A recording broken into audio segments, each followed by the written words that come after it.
at that, these are 4 5 different sections, but they are all reliant on one particular thing: reading.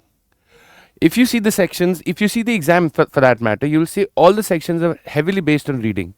The legal section, the GK section also rely heavily on reading. You have to read a lot of things.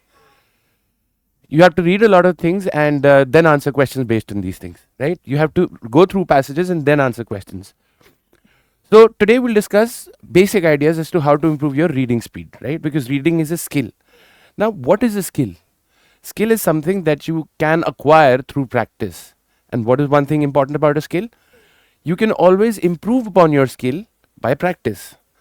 One thing that is very, very imperative as far as concerning any skill is concerned, regarding any skill is concerned, is consistency.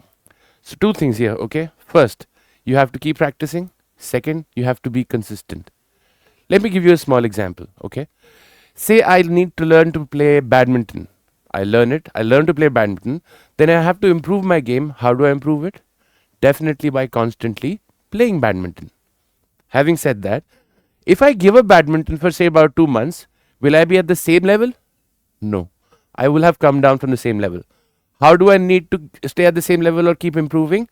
Consistency. As I said, consistency is the key. So, two things that you have to do: start practicing, and second, be consistent with it. Now, before I talk about how to improve reading speed, let's talk about the problems that you might encounter as far as RC is concerned. So, I've been teaching for about 15 years now. It's been a long time, and I've come to realize that more or less every learner faces the same sort of problem as far as RC is concerned. So, if I talk about the problems in a nutshell, the first problem is that of subject matter or context. What do we mean by subject matter or context? A very simple example. There are two learners. One is from the, one is economics background, one is science background. You have two passages, one on physics, one on economics. Who will be able to face the economics passage better? Obviously, the one who has economics. Who will be able to face the physics passage better? Obviously, the one with science. So it's the familiarity with the topic which helps your reading speed as well. This brings me to something known as comfort zone reading. Okay. Now, I know a lot of you are Potterheads. What happened with you guys? What happened with you guys? You read a Harry Potter book. You were interested, and then you were waiting for another Harry Potter book, and then you kept on reading. You liked that topic, right? So that was your comfort zone. I'll take my example for that matter. I read this very interesting book called Da Vinci Code by Dan Brown. It was a fantastic book. It kind of changed my perspective on things. But then what happened is I wanted to read more books by Dan Brown. And that's what led me to keep on reading Dan Brown. Comfort zone reading. A very basic example of this in India would be Chetan Bhagat. Right? A lot of people would not read books as far as Chetan Bhagat is before Chetan Bhagat burst onto the scene. But once he started writing, people started reading a lot of books. What changed? Familiarity with the topic, okay? Because people could relate to the books, people could relate to the subject matter, people started reading Chetan Bhagat books. So that's what I'm saying, comfort zone. What do I need to do with, as far as subject matter is concerned? I need to improve my knowledge of subject matter. So I am a science student, right? But I cannot be fixated only on science. I might face something based on economics going forward. So what I'll do is I'll read something on economics as well. So what I'm asking you to do is improve your area of reading. This is something known as eclectic reading. So start reading a variety of topics. Now, when I say start reading a variety of topics, I'm not saying you do a PhD on something. No, but be familiar with a variety of topics. Where can you find all these topics? Of course, we have the internet to help to go to nowadays. You'll find everything on the internet. Okay. Right. That's one problem. Another problem that students sometimes face is that of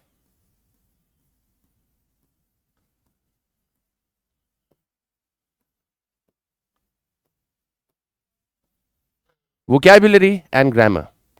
How do I take off vocabulary and grammar? See, what is the best way to develop vocabulary? You would say, of course, reading is by far the best way to develop vocabulary. Why do I mention grammar? I mention grammar because uh, we have something known as idioms and phrases. You understand? In Hindi we call them मुहावरे. So मुहावरों का बिल्कुल वैसा अर्थ नहीं होता है जैसा लिखा जाता है, right? So even if I talk about an idiom will not literally mean what it says.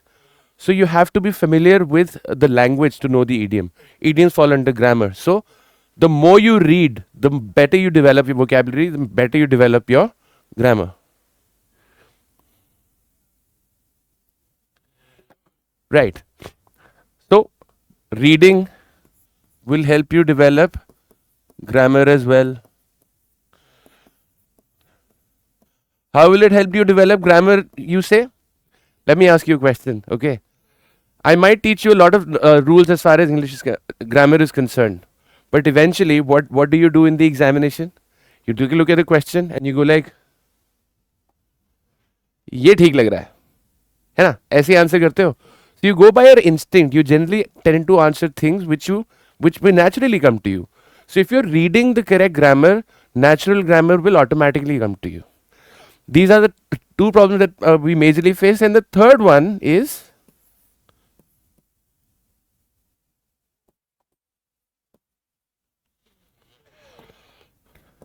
I would say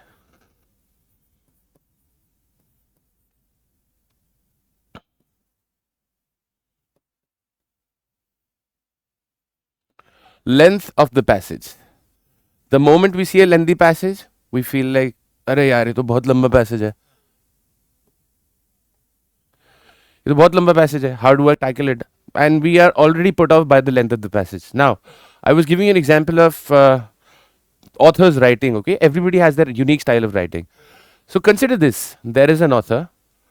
So there is a passage which is say 1500 words. There's another passage which is say 800 words. In the first case, you would be tempted to pick up the one which is 800 words. But then you realize the passage which is 800 words has been written by none other than Shashi Tharoor. And the one written for 1500 words has been written by Chetan Bhagat. Which do you think will be easier to comprehend? I'm generalizing this, but in a nutshell, which of these do you think will be easier to comprehend? The one written by Chetan Bhagat, mostly. Why? Because of vocabulary. So what I'm trying to say is the length of the passage has nothing to do with the level of difficulty. But the problem here is regression. You tend to go back to the passage over and over again. Okay. These are the problems we face. And if we try and solve these problems, we'll automatically start reading faster. Let's take a look. Okay. What can we do?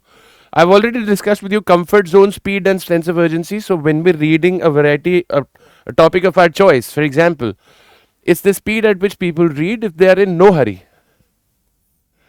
right? And claim that they have achieved the highest level of comprehension.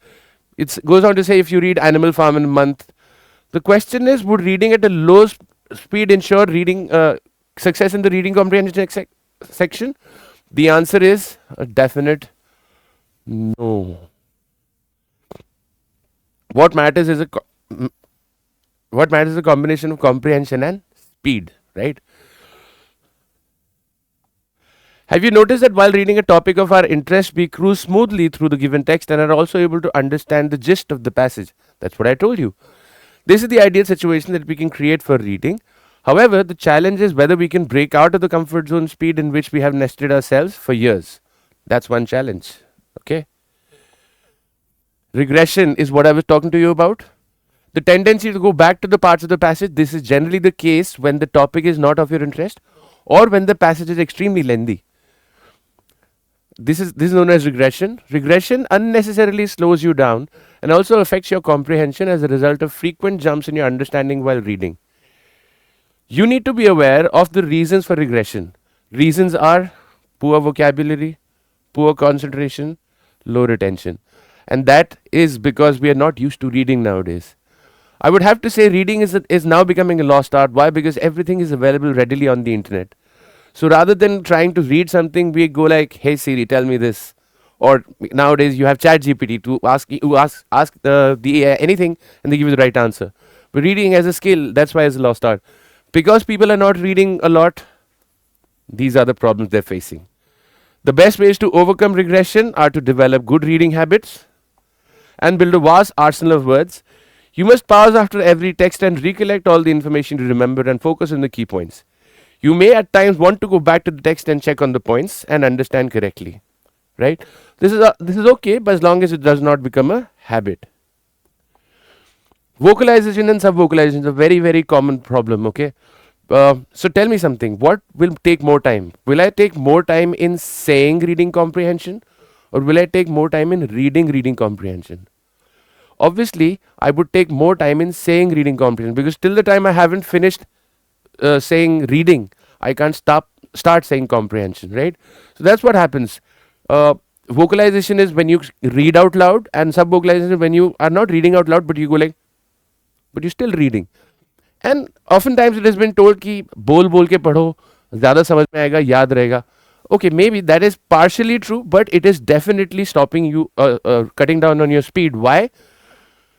Because your speed is now a function of how fast you read out the words, how fast you read them out loud, right? So what you need to do is you must read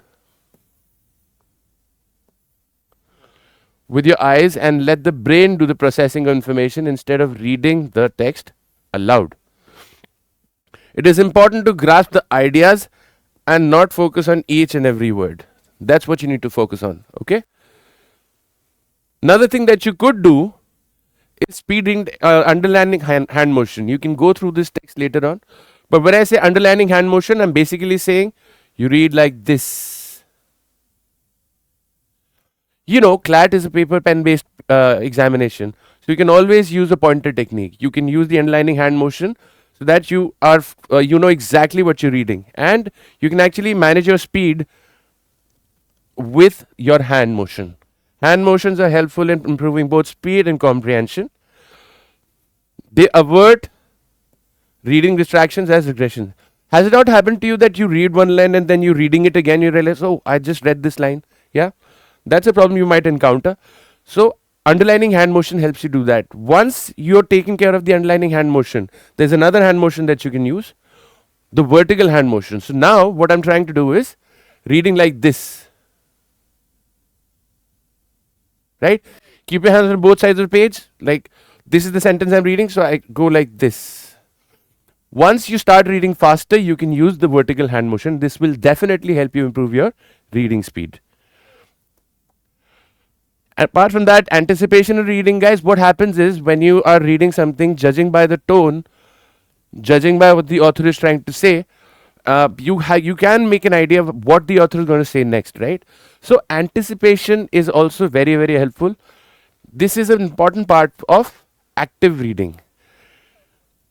So the process involves selecting, skipping, skimming, and scanning. Efficient readers are sensitive to the ideas and tone of the author. Exactly what I was talking about. So you have an idea of what the author is trying to say, what the author, the tone of the author and the topic of the author, what the author is trying to bring to the fore. These few techniques will definitely help you improve your reading speed. Okay. Well, we'll talk more about reading comprehension and other aspects related to it. I will see you in the next session. Till then, you take care, guys. Thank you so much.